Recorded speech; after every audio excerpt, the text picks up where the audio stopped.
Breaking చూస్తున్నాం. ఆంధ్రప్రదేశ్ ముఖ్యమంత్రి YS Jagan విదేశీ పర్యటనకు వెళ్లారు. కుటుంబ సభ్యులతో కలిసి రాత్రి 11 గంటలకు విజయవాడ నుంచి లండన్కు బయలుదేరి వెళ్లారు. జూన్ 1 వరకు ఆయన లండన్, ఫ్రాన్స్, స్విట్జర్లాండ్లో పర్యటిస్తారు. జగన్ విదేశీ పర్యటనకు ఇటీవల హైదరాబాద్లోని నాంపల్లి సిబిఐ కోర్టు అనుమతి ఇచ్చింది.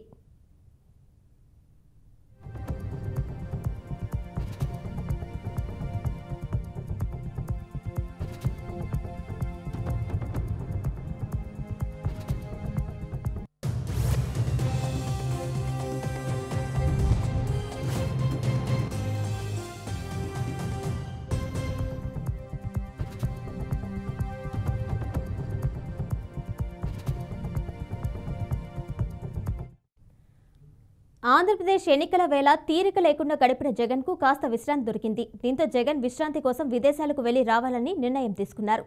ఏపీ ఎన్నికల ఫలితాలు వచ్చేలోపే రానున్నట్టు తెలుస్తుంది.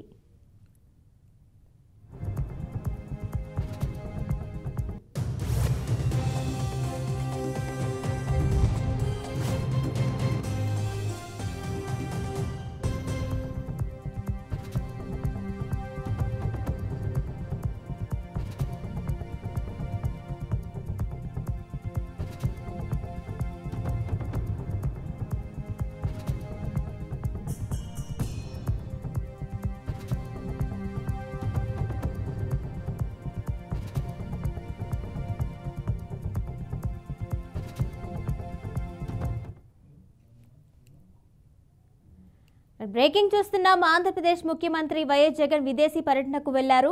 కుటుంబ సభ్యులతో కలిసి రాత్రి 11 గంటలకు విజయవాడ నుంచి లండన్కు బయలుదేరి వెళ్లారు. జూన్ 1 వరకు ఆయన లండన్, ఫ్రాన్స్, స్విట్జర్లాండ్లో పర్యటిస్తారు. జగన్ విదేశీ పర్యటనకు ఇటీవల హైదరాబాద్లోని నాంపల్లి సిబిఐ కోర్టు అనుమతి ఇచ్చింది. అలాగే ఆంధ్రప్రదేశ్ ఎన్నికల వేళ తీరిక లేకుండా గడిపిన జగన్కు కాస్త విశ్రాంతి దొరికింది. దీంతో జగన్ విశ్రాంతి కోసం విదేశాలకు వెళ్లి రావాలని నిర్ణయం తీసుకున్నారు. ఏపీ ఎన్నికల ఫలితాలు వచ్చేలోపే ఆయన తిరిగి రాష్ట్రానికి రానున్నారు. జూన్ 1న ఆయన తిరిగి ఏపీకి రానున్నట్టు తెలుస్తుంది. దీనిపై మరింత సమాచారం మా విజయవాడ ప్రతినిధి శ్రీనివాస్ అందిస్తారు. శ్రీనివాస్, సీఎం జగన్ అయితే కుటుంబ సభ్యులతో కలిసి లండన్ పర్యటనకు వెళ్తున్నట్టు తెలిసింది. దానికి సంబంధించిన ఇన్ఫర్మేషన్ ఇవ్వండి. ముఖ్యమంత్రి జగన్మోహన్ రెడ్డి విదేశీ పర్యటనకి వెళ్ళనున్నారు. లండన్ ఈ రోజు అంటే ఈ 17వ తారీఖు బయలుదేరారు విజయవాడ నుండి. ఇక్కడ నుంచి 1వ తారీఖు మళ్ళీ తిరిగి ప్రయాణం అని ఉన్నారు. 1వ తారీఖు మళ్ళీ తిరిగి ఆయన తాడేపల్లి అనే గృహానికి చేరుకొని ఉన్నారు. అయితే ఎన్నికలు ముగిసిన తర్వాత పూర్తి స్థాయిలో అంటే గత కొద్ది రోజులుగా ఆయన ఎన్నికల ప్రచారం నిమిత్తం తిరుగుతున్న పరిస్థితి అయితే ఉంది. అయితే ఆయన కుమార్తెల దగ్గరికి వెళ్ళినందుకు నాంపల్లి కోర్టులో సిబిఐ కోర్టు ఏదైతే ఉందో సిబిఐ కోర్టులో అనుమతి కోరటం జరిగింది.